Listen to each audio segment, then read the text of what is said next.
Hello, I'm Congressman John Yarmuth from Louisville, Kentucky, and the ranking Democrat on the House Budget Committee.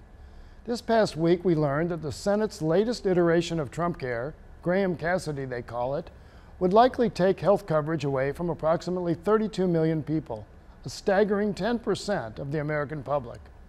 Let's be clear.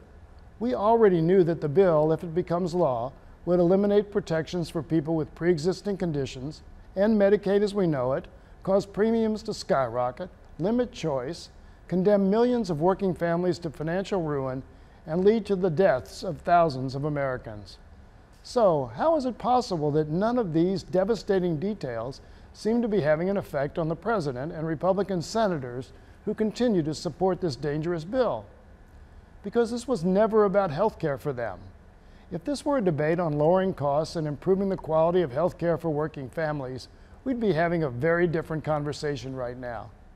If Republicans in Congress are so desperate to take action on health care, Democrats would be more than happy to work with them on any proposal, provided it meets just one single condition. It has to make things better for the American people, not worse. Graham Cassidy does not come close to meeting that condition. Instead, they're racing to drive up families' costs and destroy their coverage with this legislation. That, to quote President Trump, is mean. If Republicans want to work on a bill that further contains costs for the American people or improves health care outcomes, or both, Democrats would work with them. All that matters to us is better outcomes for Americans. Let me repeat that. All we are interested in is improving the lives of the American people. And the bill Mitch McConnell could hold a vote on next week with no debate and only a sham hearing will unquestionably cause untold suffering in every community in America. The bill will bring hardship to families nationwide, not just taking us back to where we were 8 years ago, but making things significantly worse, allowing states to remove price protections and gut vital health services for women, like maternity care. It will strip away mental health care and the critical protections that make insurance meaningful. If you're one of the 134 million Americans under the age of 65 living with a pre-existing condition such as asthma, diabetes, or cancer, that's 1 in 3 of us, this bill lets your state price you out of treatment that could save your life. If you are in your 50s or early 60s, this bill would open up the door to a crushing age tax that causes your premiums to skyrocket.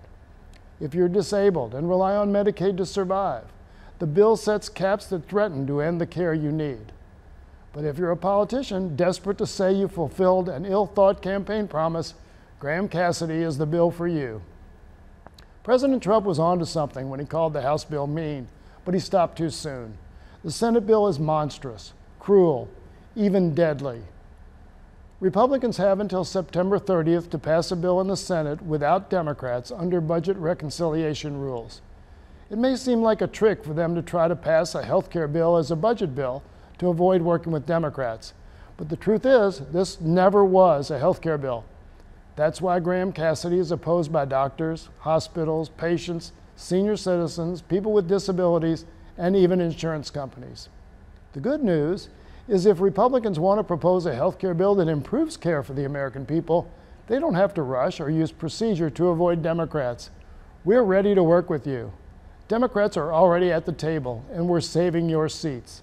So please, for the American people, I urge my friends in the Senate to reject the disastrous Graham Cassidy bill, and let's get to work on a real proposal to improve America's health. Thank you.